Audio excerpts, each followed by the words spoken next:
bloque, aquí con Ideas Propias por CN23. Vamos a hacer una cosa para que podamos después charlar largo y tendido, porque me imagino que se va a picar un poquito a la mesa. Vamos a escuchar a la Presidenta de la Nación. Hizo referencia en la semana respecto de una noción de voto útil muy discutida. La utiliza Massa, la utiliza Macri y, por supuesto, el Gobierno Nacional, en torno de cuál es el verdadero valor del voto y cómo efectivamente darle un sentido positivo. Compartimos la palabra de la Presidenta de la Nación. Ayer, como ustedes saben, me reuní con la Presidenta de Brasil para garantizarle a los empresarios y a los trabajadores de continuar este proceso histórico de integración. Yo quiero que los empresarios y los inversores piensen en un mercado de 300 millones de habitantes. Prepárense, inviertan, produzcan, porque inspirados en lo que fue en su momento la creación del Mercosur, que se van a cumplir 30 años, con el expresidente Alfonsín y Sarney, con lo que hizo Néstor Kirchner junto a Lula, junto a Dilma, junto a Cristina por el UNASUR, el tiempo que se viene es para ir profundizando la complementación productiva.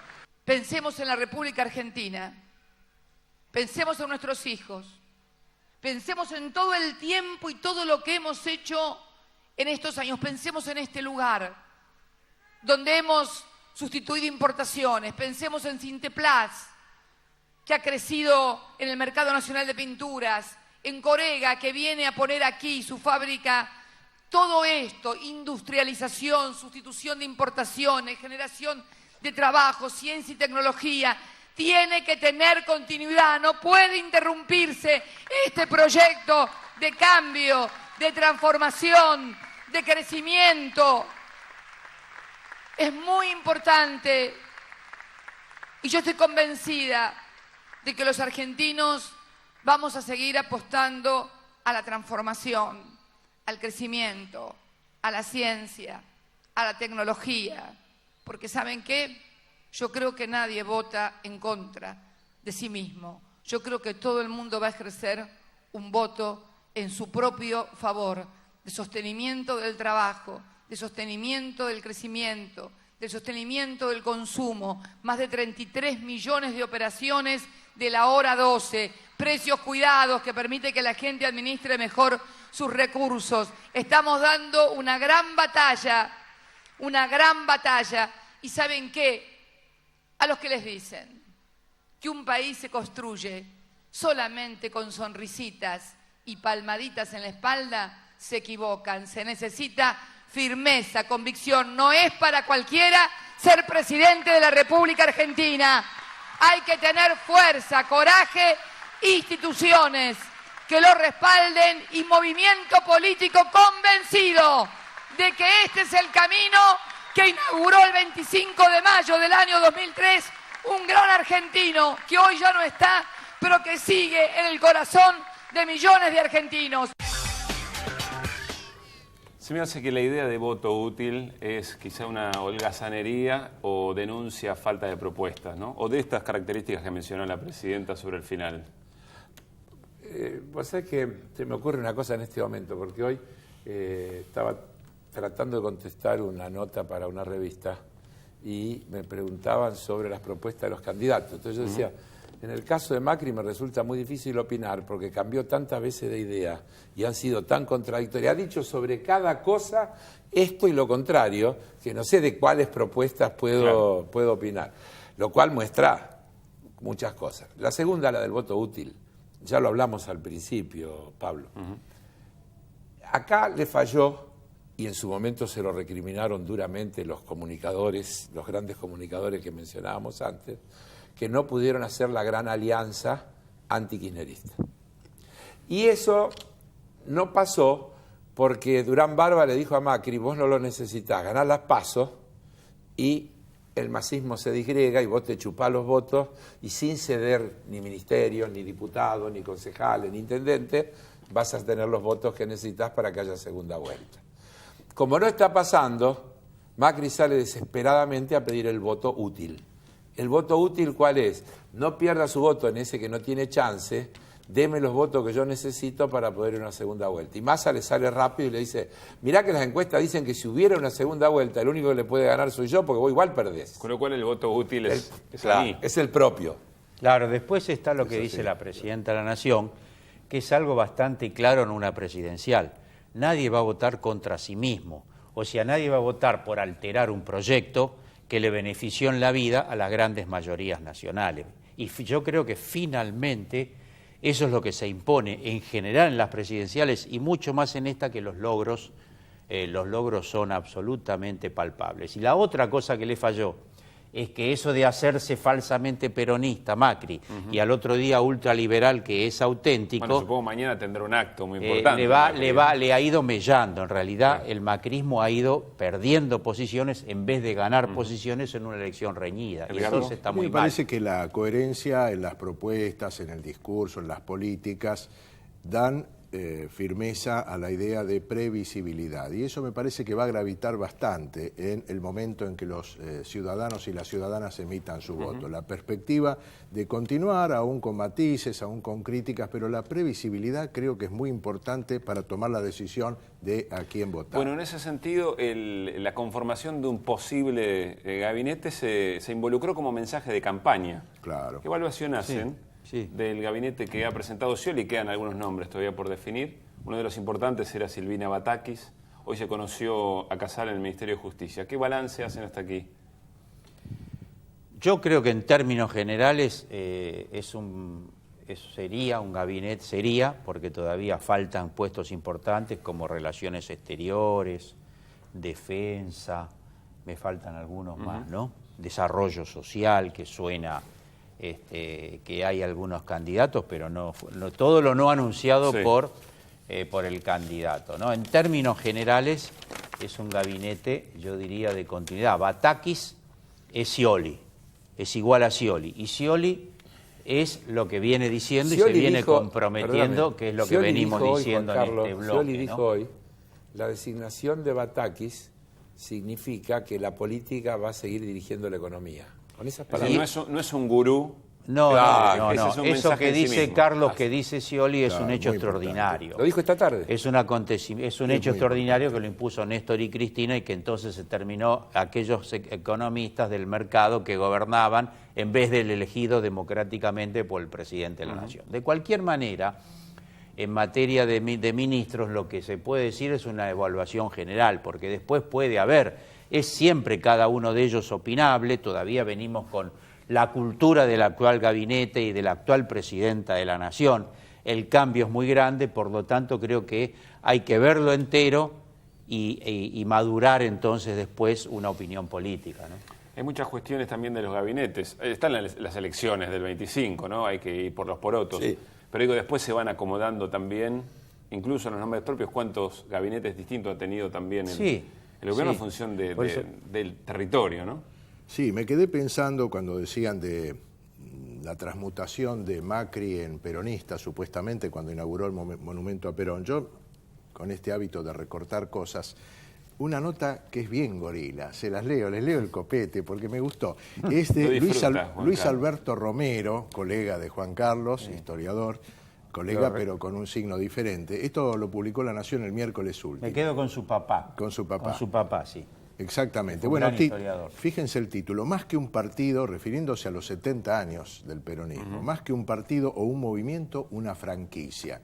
Y el copete que dice, 70 años de peronismo, hábiles para mudar de piel y adaptarse a las épocas y en un país sin lugar para las viejas banderas de la justicia social, sin lugar para las viejas banderas de la justicia social, los herederos de Perón construyen su poder utilizando los recursos estatales para producir los votos que después los legitiman. Bien gorila la nota.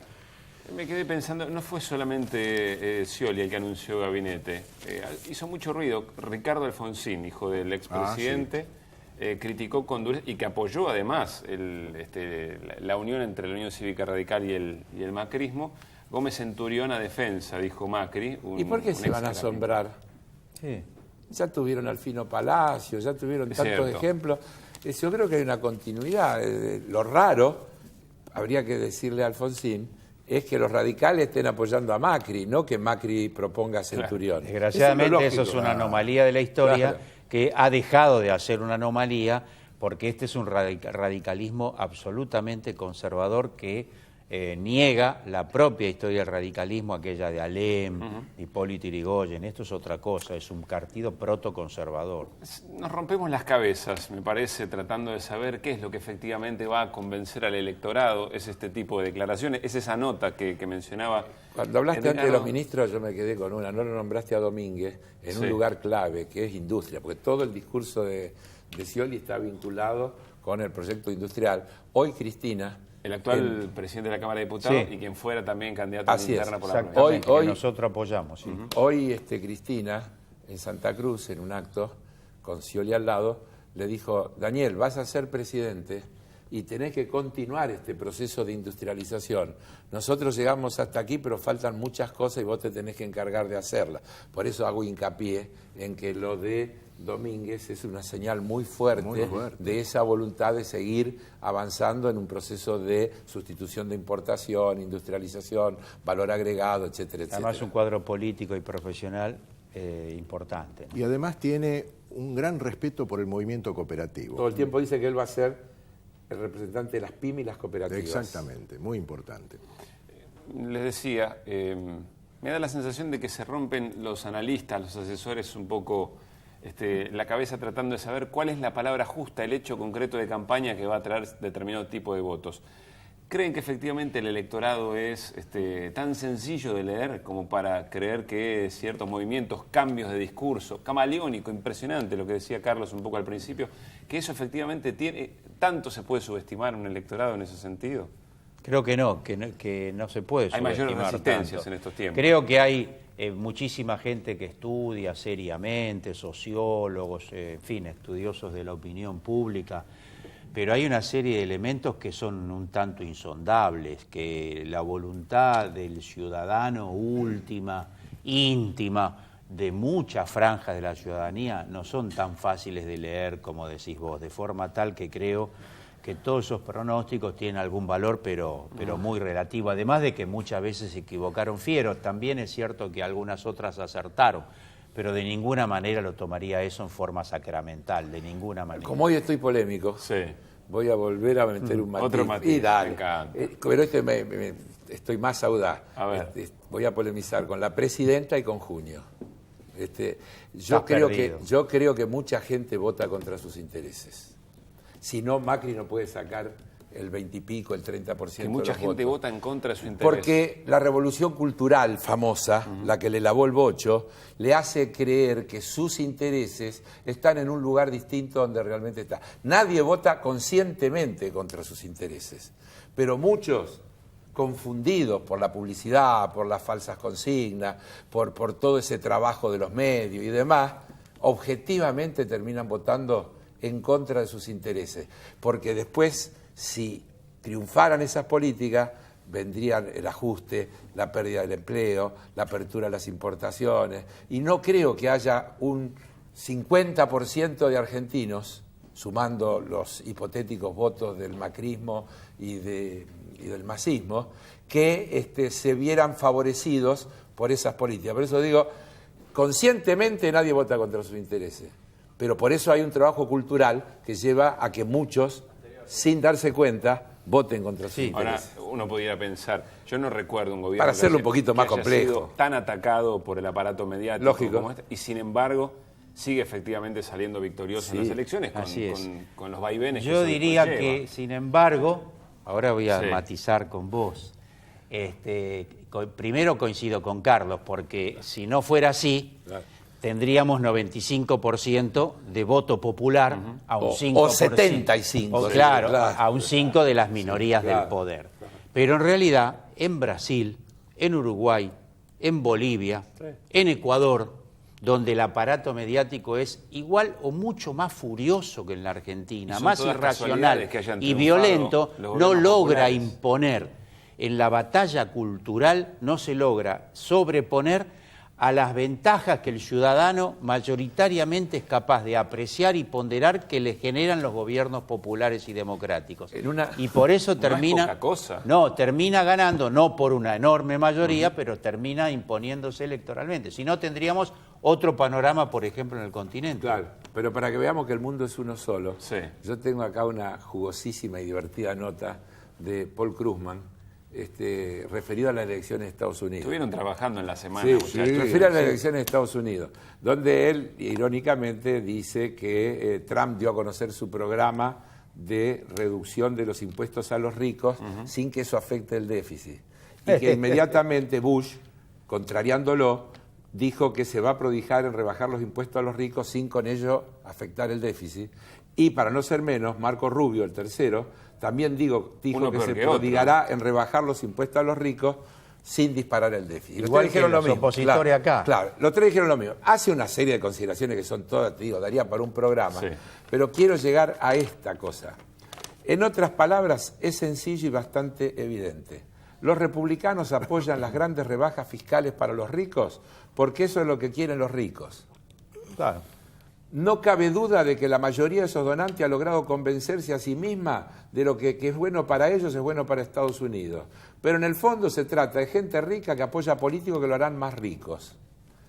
Por supuesto, una vez que los republicanos elijan su candidato, prestar atención, un ejército de mercenarios se movilizará para ocultar esta cruda realidad. Oiremos afirmaciones de que en realidad se trata de una rebaja fiscal dirigida a la clase media, que será muy beneficiosa para el crecimiento económico, etcétera, etcétera. Y dadas las convenciones del periodismo de declaración, esta campaña de confusión podría funcionar.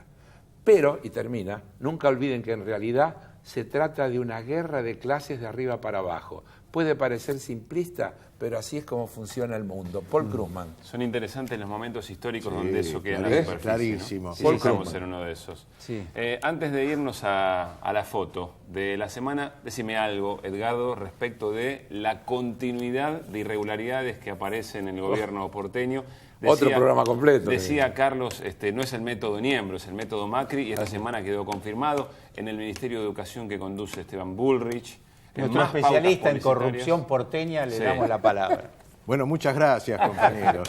En efecto, hubo denuncias de la presidenta del bloque del Frente para la Victoria de la legislatura, la Gabriela colega Alegre. diputada Gabriela Alegre, porque se detectaron unos contratos medio curiosos por parte del Ministerio de Educación de la ciudad, contratos gemelos, paralelos a una misma empresa, y por cifras disímiles que no aparecían claramente configurados en lo que debe ser el reglamento, la normativa vigente en la ciudad.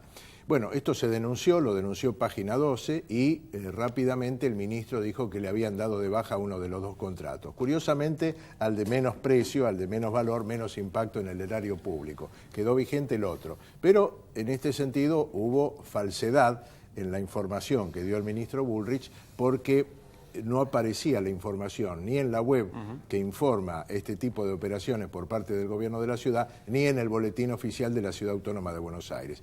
Todo indica que son recursos que van hacia empresas amigas del gobierno de la ciudad, que evidentemente ayudan a financiar la campaña política y a hacer negocios para los amigos y con destino a la política Gabriela oficial. Michetti hoy dijo, creo hoy, reconoció que Caputo es uno de los principales contratistas de la obra El íntimo pública amigo de la Cardenal ciudad. Newman. 1.400 millones Macri. de pesos de contratos del gobierno de la ciudad, de alguien que curiosamente tiene 20 millones de pesos que le prestó Macri. Bueno, tenía que hacer alguna cosa. No, Son pero, amigos, pero, son pero amigos. vos sabés que yo creo que si ese tema solito Sí. se analiza en profundidad, y hay un hecho gravísimo. Gravísimo. Hay blindaje mediático todavía. ¿Qué te parece? Nos vamos a la foto de la semana con muy poco tiempo antes de terminar el programa, pero no podemos dejar pasar este tema. Tiene que ver nuevamente con la tragedia de migrantes en Europa, que es efectivamente la tragedia que genera el propio sistema capitalista. Y en este caso, un par de consideraciones. Nuevamente, una embarcación provenía de Turquía y naufragó frente a las costas de Grecia. 4 niños fallecieron. Y aquí dos cuestiones. La primera es, no tuvo la repercusión que había tenido aquella famosa foto. Es que es como si de alguna manera fuéramos naturalizando Sí, cierta naturaliza. situación. Y por otra parte, si uno lee las respuestas de la Unión Europea, parecen ser siempre las mismas. Es decir, no hay novedad en su, ¿Te acordás? en su reacción. Aquel artículo que mostré, el Mediterráneo se tragó a no sé cuánto. Es decir, no Sí. es el sistema, no son las políticas. El El Mediterráneo. Mediterráneo. No, ahí vale lo del Papa, ¿no? el capitalismo mata. Y hay otra foto más, que aparece un señor levantando del mar una criatura pequeña que es, no la quisimos jugar. es insoportable, es terrible. pero bueno, es patética Hicieron bien en no y jugar. hace falta, no hace falta nada más que explicar, si se ve esa foto, la insensibilidad de las grandes Y potencias ya son más de capitalistas. 3.000 los que han muerto en el Mediterráneo en el último año. Muchachos, nos tenemos que ir. El próximo viernes tendremos un programa especial. Hablaremos de política, por supuesto, no estrictamente de la campaña. Podríamos hablar siguiente mucho, por domingo- ejemplo, de cómo notas como esta de Krugman, Así cosas es. por el estilo. Volveremos sobre eso el próximo Voy a traer más viernes. recortes Buen fin de de La semana, Nación. que la pase muy bien y para todas las madres, muy feliz día el domingo. Chao. Muy bueno.